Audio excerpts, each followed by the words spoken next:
तपस्या शिविर की आलोचना नहीं करता हूं, सत्यनारायण जी की भी नहीं, लेकिन मैं मौन और संवाद का महत्व आपको समझा रहा हूं। तो हमारे जो बेलजी भाई देसाई हैं, ये गए विपश्यना शिविर करने और इनकी पत्नी भी गई। अब वहां पहला इंस्ट्रक्शन है कि 9 दिन आपको मौन रहना पड़ेगा या 10 दिन मौन रहना पड़ेगा। तो ये चले गए, पत्नी अलग पति अलग। और तीसरे दिन तो बेलजी भाई ने कहा कि मुझे लगा मैं पागल हो जाऊंगा, भागे वहां से, पत्नी भी भागी उन्हें।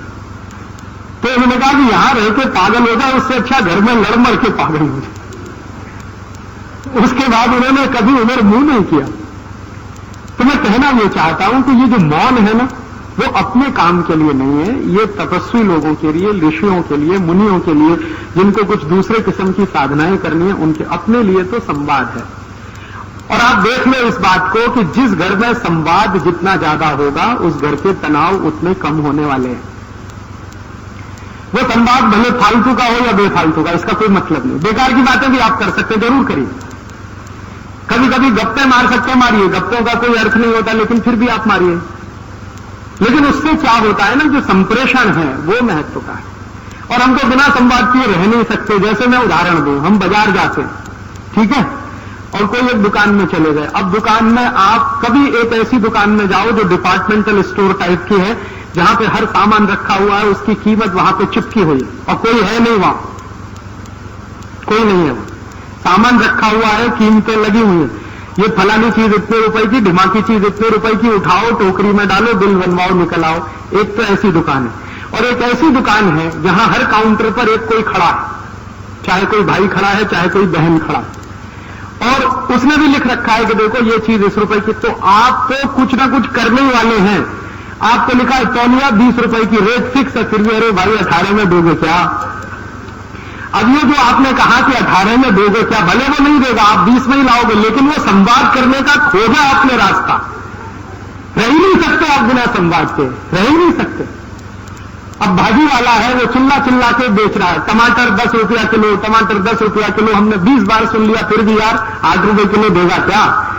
अच्छा 8.5 देने का लगा दे भाई, नहीं 9 रुपए ले लेना, अरे 9.25 रुपए ले लेना। आप उससे मगजमारी कर रहे हो आधा घंटे, वो आपको मजा दे रहा है इसलिए कर रहे। भले आप 10 रुपए किलो में ही टमाटर खरीद।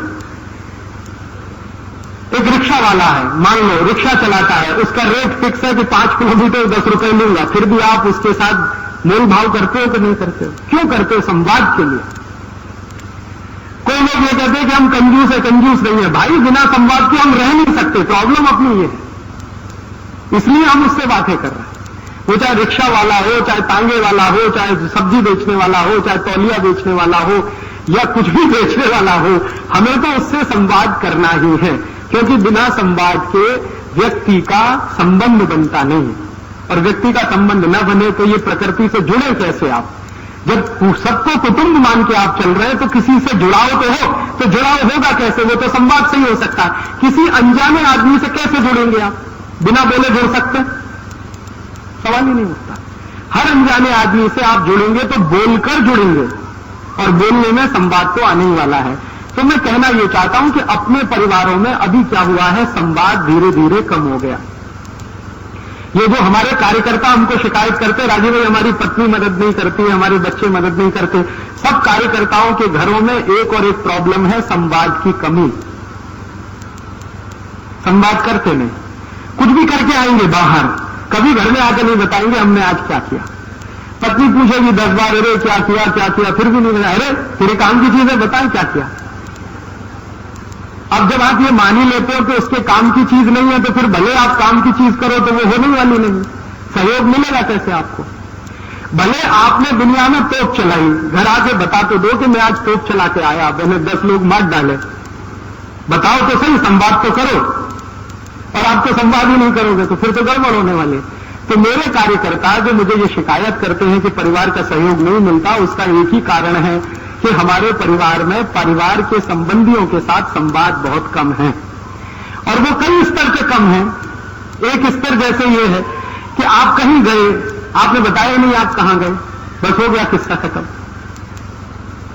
आप कहीं जा रहे हैं, भले आप 5 मिनट के लिए घर के बाहर जा रहे हैं, लेकिन आपने बता दिया कि मैं पोस्ट कार्ड खरीदने जा रहा हूं, तो ये संवाद ही तो हुआ। आपने तो बस जुड़ाव हो गया। हर क्षण जुड़ाव चाहिए आदमी को।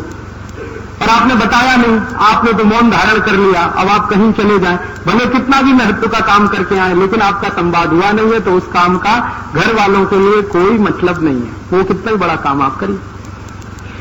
अब उनके लिए जब उस काम का कोई मतलब नहीं है तो बेकार है आपका सब काम, आप प्रेषित ही नहीं कर पाते। कम्युनिकेशन में बहुत लैकिंग है, और ये भी एक अहंकार, बस और कुछ नहीं। हम क्यों बताएं जी, और क्यों बताएं, क्योंकि हम तो मालिक हैं इस घर के। अब वही गड़बड़ है, मालिक नहीं है भाई, आप इस घर के ट्रस्टी हैं। भगवान ने ये घर आपको थोड़े समय के लिए दिया है, हमेशा ये रहने वाला नहीं है आपके पास। मैंने आपसे कहा कोई सगा संबंधी हमेशा आपके साथ नहीं रहने वाला, कोई वस्तु आपके साथ नहीं रहने वाली, आपका शरीर आपके साथ रहने वाला नहीं, तो मालिक कैसे हो गए? मालिक तो आप तब हुए जो कोई चीज हमेशा आपके कंट्रोल में रहे। ये शरीर तक आपके कंट्रोल में नहीं रहेगा थोड़े दिन के बाद, फिर आप मालिक कैसे मानते हैं अपने आप को? तो जब हमारे मन में ये मालिकियत का भाव आता है कि ये परिवार के तो सब मुझसे छोटे हैं, क्योंकि मैं इनकी जीविका चलाता हूं, मैं इनका मालिक हूं, बस वहीं गड़बड़ हो जाती है और वहीं से संवाद टूटता है। संवाद जहां टूटेगा वहां पर बेरुखी आएगी, और वो बेरुखी धीरे धीरे बढ़ती चली जाएगी, और कोई दिन गुस्से में फटेगी, आपके घर में टूटने की नौबत आ जाएगी। दुनिया का कोई वकील, कोई जज आपको नहीं बचा पाए। मेरे मित्र हैं बंबई में, ये फैमिली डिस्प्यूट सुलझाते हैं जज हैं, वो कहते हैं समझ में नहीं आता मैं क्या करूं।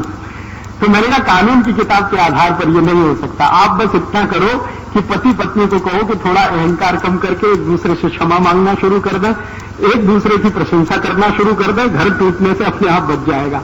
और वो कहते यही नहीं होता, वो अपना वकील लेके खड़ा ही, अपना वकील लेके खड़ा, उसका वकील ये तुर्रम खा, उसका वकील ये तुर्रम, बस गया परिवार उसमें। तो वहां तक नौबत नहीं आए तो उसके लिए ये बहुत सरल है। और एक चलते चलते छोटी सी 2-3 आखिरी बातें कि अगर हम हमारे परिवार में एक भौतिक काम और कर सकें, एक भौतिक काम तो मैंने कहा कि सब साथ मिलकर खाना खाएं, संवाद के लिए वो बहुत जरूरी है। संवाद क्यों जरूरी है? क्योंकि जुड़ाव उसी से होता है आदमी का, हर क्षण संवाद हर बार नया जुड़ाव लाता है।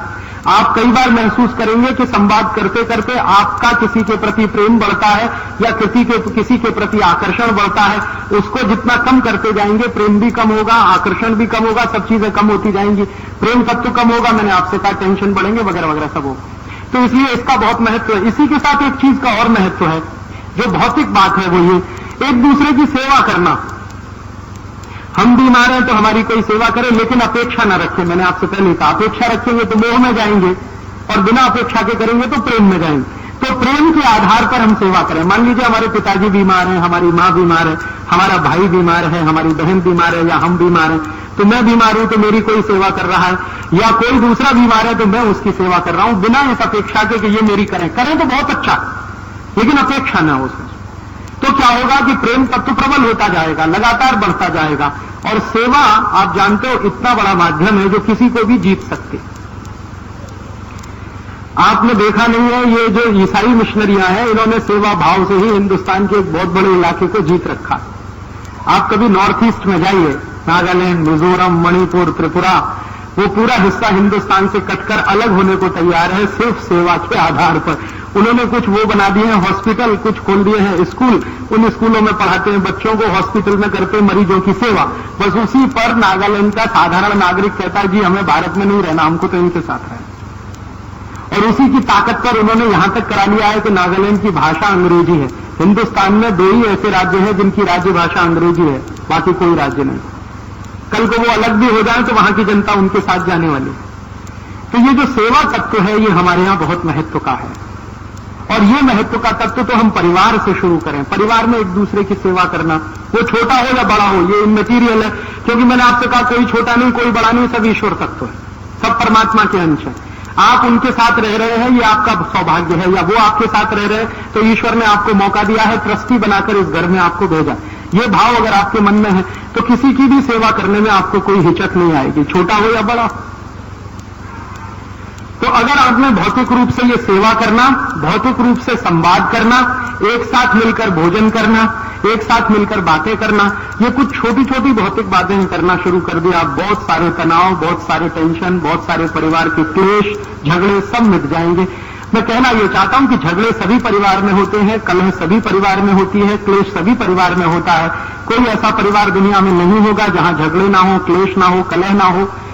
लेकिन उसको कम करना, उसको समाप्त करना, ये हमारे हाथ में है, ये हमारे कंट्रोल में है।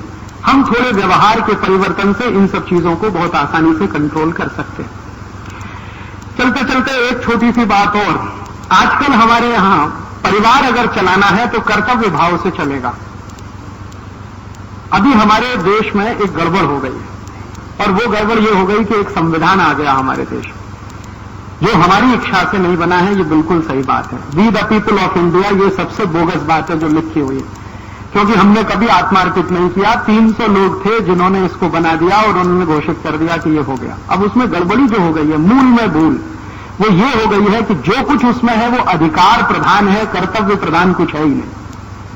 पूरे संविधान आपको ये अधिकार, आपको ये अधिकार, आपको ये अधिकार, आपको ये अधिकार, आपको ये मौलिक अधिकार, आपको वो मौलिक अधिकार, कर्तव्य भाव उसमें नहीं है। एक जगह है बस पूरे कॉन्स्टिट्यूशन में, आर्टिकल 51, बस उसके बाद कहीं कुछ नहीं है। और अधिकारों के लिखान निकालूं तो 20 आर्टिकल है। तो ये जो अधिकार प्रधान हमने बनाया अपने संविधान को, तो सरकार भी पूरी तरह से अधिकार प्रधान है। सरकार को ये अधिकार है, सरकार को ये अधिकार है, सरकार को ये अधिकार है, सरकार को ये अधिकार है। कर्तव्य क्या है? वहां पे ठन गोपाल। तो मैं कहना यह चाहता हूं कि अपने देश का संविधान और ये जो सरकार है ना, ये बिल्कुल उल्टी दिशा में है। कारण उसका यह है कि ये सब कुछ अधिकार प्रधान व्यवस्था में है। अपना परिवार अधिकार प्रधान व्यवस्था में नहीं चल सकता। परिवार चलेगा कर्तव्य प्रधान व्यवस्था से। परिवार में हम अधिकार से ज्यादा कर्तव्य की बात सोचें। मेरा ये कर्तव्य है, मेरा ये कर्तव्य है, मेरा ये कर्तव्य है, मुझे ये करना है, पति का ये कर्तव्य है, पत्नी का ये है, बेटे का ये है, बेटी का ये है, मां का ये है, पिता का ये है, भाई का ये है, बहन का ये है। सब अपने कर्तव्य भाव से प्रेरित रहे तो परिवार बहुत अच्छे से चलता है। अगर अधिकार भाव से आपने बात करनी शुरू की तो बंटवारे होते। दो भाई जो एक ही मां से पैदा हुए हैं वो क्यों बंटते हैं? 4 भाई जो एक ही मां से पैदा हुए हैं, एक ही तरह का जेनेटिक मटेरियल उनके पास है, वो आपस में झगड़े क्यों करते हैं? संपत्ति का बंटवारा क्यों करते हैं? अधिकार भावना से। मेरा अधिकार इतनी संपत्ति पर, तेरा अधिकार इतनी संपत्ति पर, मेरे हिस्से में इतना, तेरे हिस्से में इतना। तो ये जो अधिकार भावना आई है, ये अंग्रेजों की लाई हुई है हिंदुस्तान में। अगर अंग्रेज नहीं आते तो हिंदुस्तान के समाज में ये अधिकार भावना नहीं होती। अंग्रेजों ने लाकर ऐसे नियम कायदे कानून बनाए और ऐसा ही संविधान बनवा दिया जिसमें अधिकार अधिकार अधिकार तो हर जगह है, कर्तव्य तो कहीं है नहीं। तो मैं आपसे कहना यह चाहता हूं कि आप परिवार अगर चला रहे हो तो कर्तव्य भावना से चलाओ, अधिकार भावना से नहीं। मेरा ये कर्तव्य है, मेरा ये कर्तव्य है, पिता के प्रति बेटे का ये कर्तव्य है, बेटे के प्रति पिता का ये कर्तव्य है, पत्नी के प्रति पति का कर्तव्य है, पति के प्रति पत्नी का कर्तव्य है, वगैरह वगैरह। ये जितना भी कर्तव्य भाव से आप चलेंगे, आपके परिवार में तनाव बिल्कुल नहीं होंगे। तो ये छोटी छोटी बातें, कुछ इसमें भौतिक है, स्थूल है, कुछ आत्मिक है, अंदर की है, मन की है। मन के स्तर पर थोड़ा बदलें, शरीर के स्तर पर थोड़ा बदलें, तो बहुत सुंदर तरीके से आप परिवार में चल सकते हैं। प्रसन्न रहें, प्रसन्न रखना सीखें दूसरों को। ये जो प्रेम है ना, वो प्रसन्नता का एक दूसरा हिस्सा है। कोई पूछे प्रेम का भौतिक स्वरूप बता दो, आप किसी को प्रसन्न रख सकते हैं तो प्रेम करते हैं, नहीं रख सकते तो आप प्रेम नहीं करते। मोह कर सकते हैं उससे। मोह से मैंने कहा स्वार्थ पैदा होगा, स्वार्थ आगे लालच तक ले जाएगा आपको, और कहां ले जाके तोड़ेगा कोई नहीं जानता। लेकिन अगर आपने प्रेम रखा है तो प्रेम में से तो स्वार्थ कभी आने वाला नहीं। प्रेम से तो प्रसन्नता ही निकलेगी, आनंद ही निकलेगा, त्याग की भावना आएगी, कर्तव्य की भावना आएगी। जहां प्रेम प्रधान होगा वहां कर्तव्य अपने आप आ जाएगा, क्योंकि हमें दूसरे को प्रसन्न रखना है तो कर्तव्य भाव में ही रख पाएंगे, अधिकार भाव में तो नहीं रख पाएंगे। तो मेरा ये कर्तव्य है, ये मानकर मैं करूं। और अपने कर्तव्य हम सब समझते ही हैं, ऐसी कोई बड़ी बात नहीं है। सभी जीव जगत के जीव जंतुओं के प्रति हमारा जो कर्तव्य है वही कर्तव्य है हमारा सबके प्रति, जो हमारे परिवार के साथ है या कुटुंब के हिस्से हैं। और अगर ये हम अपने परिवार में करें तो मैं मानता हूं कि आपका परिवार, हमारा परिवार एक अच्छा परिवार बन सकता है, जिसमें तनाव नहीं होंगे, कलह नहीं होगी, क्लेश नहीं होगी। कलह क्लेश कभी होगी भी तो बहुत आसानी से निकल जाएगी। मैंने आपसे कहा कि कभी कलह हो जाए, क्लेश हो जाए, क्षमा मांगने में देर मत करिए और क्षमा करने में देर मत करिए। तो आप देखेंगे 2 मिनट में सब काफूर हो जाएगा। गलतियां हर आदमी करता है, कोई आदमी आदर्श नहीं होता, न कोई स्त्री आदर्श है, न कोई पुरुष आदर्श है, न कोई बेटा आदर्श है, न कोई बाप आदर्श है। हम में से चूंकि कोई आदर्श नहीं है और हम सब परमात्मा के अंश हैं, ये मानकर अगर हम कोई भी बात करेंगे तो बहुत आसानी से क्षमा करना, क्षमा करवाना या क्षमा देना या क्षमा लेना हमें आ जाएगा। बहुत आसानी से हम प्रेम करना सीख जाएंगे, प्रशंसा करना सीख जाएंगे, सेवा बहुत आसानी से हम कर पाएंगे और परिवार को एक अच्छा स्थान बना पाएंगे जहां जो भी रहेगा कर्तव्य भाव।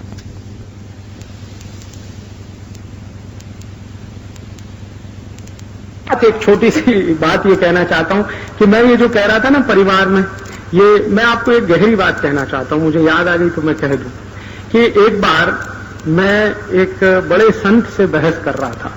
अब उनका नाम नहीं बताऊंगा मैं आपको क्योंकि उसके दूसरे कारण। तो मैं उनसे बहस कर रहा था, बहस इस बात पे कि आप कहते हो मोक्ष है, मोक्ष है, मोक्ष है, आप मुझे मोक्ष ले जा सकते हैं क्या? तो उन्होंने मुझे कहा कि कोई दुनिया का दूसरा आदमी दूसरे को मोक्ष नहीं ले जा सकता, माने मैं तुमको मोक्ष नहीं ले जा सकता, तुम चाहो तो खुद मोक्ष जा सकते हो। तो मैंने कहा ये तो सब साधु संत कहते हैं कि मेरे पास आओ, गंदा ताबीज बनवाओ, मैं तुम्हें मोक्ष ले जाता हूं। इतने 1000 की गुरु दक्षिणा दे दो, इतने लाख की गुरु दक्षिणा दे दो, एक गंडा बांधता हूं, एक ताबीज बांधता हूं, चलो मोक्ष में मिलेगा। तो उन्होंने कहा ये सब पाखंडी है, कोई साधु संत नहीं है, ये सब आध्यात्मिक उद्योगपति है। कोई भी आदमी जो ये कहता है आपसे कि मैं आपको मोक्ष ले जा सकता हूं, आप जान लो कि उससे बड़ा पाखंडी दुनिया में कोई नहीं। और बहुत सारे ऐसे पाखंडी लोगों ने समाज का बहुत दुरुपयोग किया है, बहुत नुकसान भी किया है। कोई भी आपसे ये कहता है, कितना भी ऊंचे पद पर बैठा हुआ हो, वो अगर कहे कि मैं आपको मोक्ष ले जा सकता हूं, ये दुनिया का सबसे बड़ा पाखंडी आदमी है जो ये कह रहा। कारण उसका क्या है? दुनिया में कोई व्यक्ति खुद तो मोक्ष जा सकता है लेकिन दूसरे को नहीं ले जा सकता। अब एक दिन क्या हुआ कि जो संत से मैंने ये बात कही तो उन्होंने कहा तुम्हारी कोई जिज्ञासा है मोक्ष के प्रति? मैंने कहा मेरी बहुत जिज्ञासा है। तो कहने लगे तुम क्या सीखना चाहते हो क्या? मैंने कहा मैं ये जानना चाहता हूं कि मोक्ष किसको होता है किसको नहीं होता। तो उनका अच्छा कैसा करो वेद पढ़ लो। तो मैंने कहा पूरे वेद पढ़ूंगा तो तकलीफ है, इतना समय कम है। तो उन्होंने कहा अच्छा मैं तुमको कुछ हिस्से वेद के बता देता हूं, तुम पढ़ लो। तो मैंने फिर कुछ पढ़ा उनके सानिध्य में रह के, संस्कृत थोड़ा बहुत सीख के फिर पढ़ा। तब मेरे समझ में आया एक बहुत सुंदर बात हमारे वेदों में कही गई है, जो त्रिविध दुखों से मुक्त हो जाए और दूसरे को दुखों से मुक्त कराए वही मोक्ष जाता है। अब त्रिविध दुख क्या है? दैहिक, दैविक और भौतिक। दैहिक दुख माने शरीर का दुख, माने आप बीमार हैं, लाचार हैं, अपंग हैं, बेकार हैं वगैरह, ये सब दैहिक दुख। दैविक दुख माने भूकंप आ गया, अकाल पड़ गया, धरती फट गई, दावानल हो गया, ये दैविक दुख। और तीसरा भौतिक। भौतिक दुख माने गरीबी आ गई, भूखमरी आ गई, भूख से मरना पड़ रहा है, बिना कपड़े हम ठंड में ठिठुर रहे हैं, मर रहे हैं, ये भौतिक दुख। तो 3 दुख माने गए हैं दुनिया में, दैहिक, दैविक और भौतिक। तो जो व्यक्ति इन 3 दुखों से मुक्त हो जाए और दूसरे को मुक्त करवाने का काम करे वही मोक्ष जाने का अधिकारी है। अब आप उसमें बताओ कहां गंदा, कहां ताबीज और कौन सा आपको ये करना, बताओ मुझे। और ये एक ऐसी बात है जिस पर मैंने हिंदुस्तान के कई साधु संतों से बहस की है। मैं उनसे कहता हूं कि आप बोलो आप इससे सहमत हो कि नहीं? तो कहते हैं हाँ बात तो सही है, क्योंकि इसको नकारेगा कौन? क्योंकि ये मेरी बात नहीं है, हजारों साल पहले कही हुई, वेदों में लिखी हुई ऋषि मुनियों की बात है। उपनिषदों में भी इस पर कई किस्से हैं, पुराणों में तो कई लोगों ने उसको अपने तरीके से व्याख्यायित किया। तो ये तो सत्य है। और हमारे यहां हिंदुस्तान में क्या होता है ना, सत्य हमेशा सनातन होता है। कलयुग भले आ जाए, द्वापर भले आ जाए, त्रेता भले आ जाए, सतयुग भले आ जाए, कृतयुग भले आ जाए, लेकिन सत्य तो सनातन है। सतयुग में भी वही है, द्वापर में भी वही है, त्रेता में भी वही है, कलयुग में भी वही है, कृतयुग में भी वही है। सत्य सनातन है हमारे यहां, सत्य कभी बदलता नहीं। तो ये सत्य है कि जो त्रिविध दुखों से मुक्त हो जाए और दूसरों को मुक्त कराए वही मोक्ष जाने का अधिकारी है। ये बात मेरे समझ में अभी आई है। तो अब कोई मुझे ये कहता है कि राजू भाई आप ये आजादी बचाओ आंदोलन क्यों चलाते हो? तो मैं कहता हूं मोक्ष जाने के लिए चलाता हूं। मैंने तो अब ये जवाब देना शुरू कर दिया, मैं किसी को ये कहता ही नहीं कि मैं कोई क्रांति करने वाला हूं, कि क्रांति होने वाली है, कि व्यवस्था बदलने वाली है कि नहीं बदलने। मैं तो ये कहता हूं कि भाई मैं त्रिविध दुखों से मुक्त होना चाहता हूं, दूसरों को कराना चाहता हूं, तो मैं मोक्ष जाने का अधिकारी हूं, इसलिए ये सब कर रहा हूं। आप भी अगर मेरे साथ मोक्ष चलना चाहें तो आप भी ये करिए। और हमारे यहां तो मोक्ष से ऊंची कोई चीज होती नहीं। हम कहते हैं ना, ये जन्म जन्मांतर के दुखों से छूटना है, ये बार बार जन्म लेना, बार बार आना, फिर जन्म लेना, फिर आना, फिर जाना, ये काय को चक्कर चलाना। मोक्ष ही ले लो ना, हमेशा के लिए खत्म किस्सा। तो मोक्ष आप चलो, मैं भी चलूं, पूरा देश चले, तो इसका एक ही शर्त है कि आप त्रिविध दुखों से मुक्त हो जाओ और दूसरे को कराओ। तो आप दैहिक दुख से मुक्त हो जाओ। दैहिक दुख माने आपके शरीर में कोई कष्ट न रहे, तो आप संपूर्ण स्वस्थ रहो। दूसरा, दैहिक दुखों से मुक्त हो जाओ, माने कहीं भूकंप आ गया, धरती कंप आ गया, भूचाल आ गया और उसमें आप फंस गए हैं, तो उस दुख से मुक्त हो और दूसरे को भी करा दो। कोई भूकंप में मर गया है, कोई भूकंप में फंस गया, उसकी मदद कर दो, वो भी दुख से बाहर आ जाए। और भौतिक दुख से माने गरीबी, भूखमरी, बेकारी से आप दूर हो जाओ और दूसरे को भी दूर कराओ। तो ये 3 काम आप करो, 3 काम मैं करता हूं, हम दोनों मोक्ष चलेंगे, पूरे हिंदुस्तान का 105 करोड़ का मोक्ष हो जाए। अब अगर आपको ये बात समझ में आती है कि मोक्ष जाने का ये रास्ता है, तो आपको वही करना पड़ेगा जो मैं कर रहा हूं। क्योंकि दैहिक दुख से आप मुक्त हो गए, ठीक है, आपने योग किया, प्राणायाम किया, आपने साधना की, दवा खाई, ये किया, आप तो दैहिक दुख से मुक्त हो गए। लेकिन दूसरे को अगर नहीं कराया तो आप तो रह गए हैं, तो फिर तो मोक्ष नहीं होने वाला। तो आप हो जाओ मुक्त, फिर दूसरे को करा दो। आप दैहिक दुख से मुक्त हो जाओ, दूसरे को करा दो। भौतिक दुख से मुक्त हो जाओ, दूसरे को करा दो। तो आप भी मोक्ष चलो, मैं भी मोक्ष चलूं, ये बार बार जन्म जन्म का चक्कर ही फट जाए। तो इसलिए ये आजादी बचाओ आंदोलन में करता हूं। अभी मुझे इसका बहुत अच्छा जवाब मिल गया। कोई पूछता है ये आप क्यों करते हो? कोई कहता राजीव भाई के मन में प्रधानमंत्री बनने की इच्छा है, कोई कहता ये एक दिन पार्लियामेंट में जाने ही वाले हैं, कोई कहता ये कोई पार्टी बनाने वाले हैं, कोई कहता ये मंत्रिमंडल बनाने वाले हैं। अभी मैं सबको कहने वाला हूं कि मेरी एक ही इच्छा है कि मुझे मोक्ष हो जाए, माने अगली बार मुझे जन्म न लेना पड़े। तो उसके लिए तो ये शर्त है और वो शर्त की पूर्ति मैं कर रहा हूं, उसी के लिए ये आजादी बचाओ आंदोलन चला रहा हूं। तो आप अगर इस तरह का कोई काम करें अपने जीवन में, तो आप भी इन तीनों दुखों से मुक्त होंगे, दूसरे को कराएंगे। तो इसके लिए हम आजादी बचाओ आंदोलन चलाते हैं। अब आप इसमें कुछ अगर मदद कर सकें तो करिए। क्या मदद कर सकते हैं? हम दूसरों का दुख दूर करने के लिए क्या क्या करते हैं? जैसे बहुत सारे गरीब लोग हैं देश में, बेरोजगार हैं, उनको ज्यादा से ज्यादा रोजगार मिले, उसके लिए रात दिन हम लगे रहते हैं। तो कैसे हो? वो कुछ सामान बनाए, उनका सामान बाजार में बिके, वो सामान बेचकर उनको मुनाफा हो ताकि उनका जीवन चले। तो इसलिए हम छोटे छोटे उद्योग, कुटीर उद्योगों को समर्थन देते हैं और लोगों से कहते हैं कि ये बड़े बड़े विदेशी माल मत खरीदो, छोटे छोटे स्वदेशी कुटीर उद्योगों का माल खरीदो, ताकि उन गरीबों का रोजगार बने, उनका भौतिक दुख दूर हो जाए। इसी तरह से दैविक दुख दूर करने के लिए अभी जब भूकंप आया, आपने शायद सुना होगा, भयंकर भूकंप आया गुजरात में, तो हम सब आजादी बचाओ आंदोलन के कार्यकर्ता 3 महीने अपना सारा काम धाम छोड़कर वहां गए। और क्यों गए? कि जिनके ऊपर वो दैविक आपत्ति आई है उनको थोड़ा मदद करें, उनका थोड़ा दुख दूर करें। तो दवाएं बांटने का काम हमने किया। और किसी ने मुझे कहा कि आप ये क्यों करते हो? तो मैंने कभी ये नहीं कहा कि हम ये स्वार्थ के लिए, हमने कहा कि भैया हम तो इसलिए करते हैं कि हमें मोक्ष जाना, हमें मालूम है कि इनको दैविक दुख आया है। अब इनका दैविक दुख अगर हम दूर करा दें तो हमें मोक्ष जाने की एक सीढ़ी आगे मिल जाएगी। तो इसलिए तो हम ये करते हैं। इसलिए नहीं कर रहे हैं कि हमें कोई परोपकार करना है। परोपकार हो रहा है वो तो उसका दूसरा हिस्सा है, हमें तो मुख्य ये है कि मोक्ष जाना है, इसलिए हम ये सब कर रहे हैं। तो हमने आजादी बचाओ आंदोलन की तरफ से जो भी सेवा काम किया, न तो उसको अखबार में छपाया, न उसका बैनर बनाया, न उसका पोस्टर बनाया, कुछ नहीं किया, क्योंकि हमें अपने लिए करना है, किसी दूसरे के लिए नहीं करना।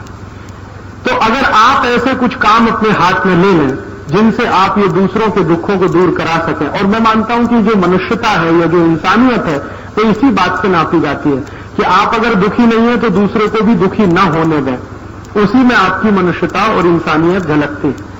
तो अगर आप ऐसे काम में हमारी कुछ मदद करेंगे तो आप भी इस मोक्ष जाने के रास्ते पर चल सकेंगे, ये निवेदन मेरा है। तो आजादी बचाओ आंदोलन का जो काम है उस काम का आप मदद करें। ज्यादा से ज्यादा स्वदेशी सामान खरीदें, छोटे छोटे उद्योगों के सामान खरीदें ताकि उनका दुख दूर हो। देश का पैसा विदेश में न जाने दें ताकि देश को कर्ज न लेना पड़े, फिर हमें दूसरे दुख में न फंसना पड़े। कहीं कोई प्राकृतिक आपत्ति आ जाए तो तुरंत सेवा के लिए दौड़ पड़े ताकि आप जो दुख से गुजर चुके हैं या नहीं गुजरना चाहते वो दूसरा ना गुजरे। ऐसे ऐसे छोटे छोटे काम। तो आप जब यहां से जाएंगे तो नीचे एक स्टॉल लगा हुआ है, उस स्टॉल पर छोटे छोटे गरीब कारीगरों द्वारा बनाई गई कुछ वस्तुएं रखी हुई हैं। कोई दंत मंजन है, कोई खादी के कपड़े हैं।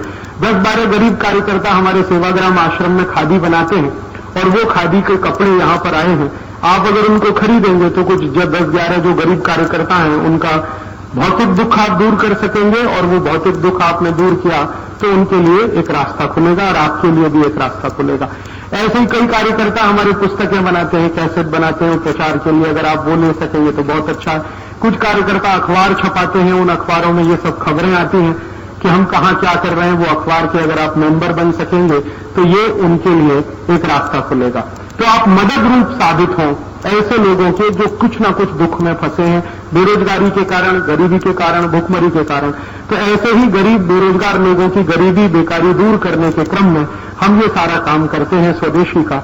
उस काम में आप भी सहयोग करेंगे तो शायद हम और आप एक ही पथ के अनुगामी बन सकेंगे और कोई बड़े उद्देश्य को हासिल कर सकेंगे। इतना ही कहकर आप सबका बहुत आभार, धन्यवाद। आपने बहुत शांति से सुना, बहुत आभार।